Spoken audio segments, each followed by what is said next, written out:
Hello, എല്ലാവർക്കും പുതിയൊരു വീഡിയോയിലേക്ക് സ്വാഗതം. നമ്മുടെ കയ്യിലുള്ള പഴയ കാർഡ്ബോർഡിൻ്റെ പീസുകളും പിന്നെ പഴയ ഡ്രോയിങ് ബുക്കിൻ്റെ പ്രൊജക്റ്റൊക്കെ വെച്ചിട്ട് നമ്മളൊരു തട്ടിക്കൂട്ട് ഫോട്ടോ ഫ്രെയിം ചെയ്യാൻ പോവുകയാണ്. അതിന് വലിയ കാര്യമായിട്ടൊന്നും ഇല്ല, ചുമ്മാ ജസ്റ്റ് ഒരു എൻ്റർടൈൻമെൻറ്റ് എന്ന രീതിയിൽ മാത്രമാണ് ഇത് ചെയ്യുന്നത് കേട്ടോ. ചുമ്മാ കയ്യിൽ കിട്ടിയ പഴയ ഇത് കവറും കാര്യങ്ങളൊക്കെ എടുത്ത് ചുമ്മാ ഒരു അളവൊക്കെ ഇട്ട് അതൊക്കെ ഒന്ന് കട്ട് ചെയ്തെടുക്കുന്നുണ്ട്. ഇതിന് ശേഷം പിന്നെ പ്രത്യേകിച്ച് ഞാനിതിൽ പെയിൻറ്റും കാര്യങ്ങളൊന്നും വലിയതായിട്ട് കൊടുക്കുന്നൊന്നുമില്ല, കാരണം നമ്മൾ അത്ര വലിയ കാര്യമായിട്ടുള്ള ഇതൊന്നും ചെയ്യുന്നില്ലാത്തതുകൊണ്ടാണ് അങ്ങനെ.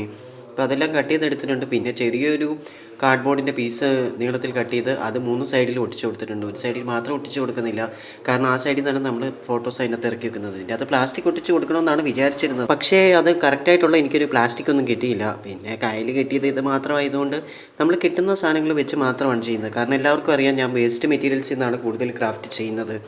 അതുകൊണ്ടാണ് ഇങ്ങനെ.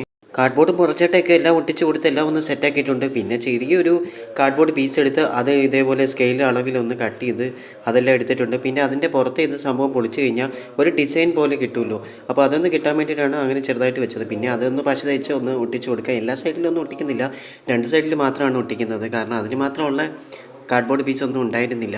അപ്പോൾ എല്ലാം ഒട്ടിച്ചെല്ലാം സെറ്റ് ചെയ്തെടുത്തിട്ടുണ്ട്. കയ്യിലുള്ള ഒരു പിക്ചർ നമ്മൾ അതിലേക്ക് വെച്ച് കൊടുക്കുന്നുണ്ട്. ഇത്രയൊക്കെയുള്ള ഇന്നത്തെ വീഡിയോ ഇഷ്ടമായാൽ ലൈക്ക് ചെയ്യുക, ഷെയർ ചെയ്യുക, സബ്സ്ക്രൈബ് ചെയ്യുക. മറ്റൊരു വീഡിയോ കാണുന്നവരേക്കും ബൈ ബൈ.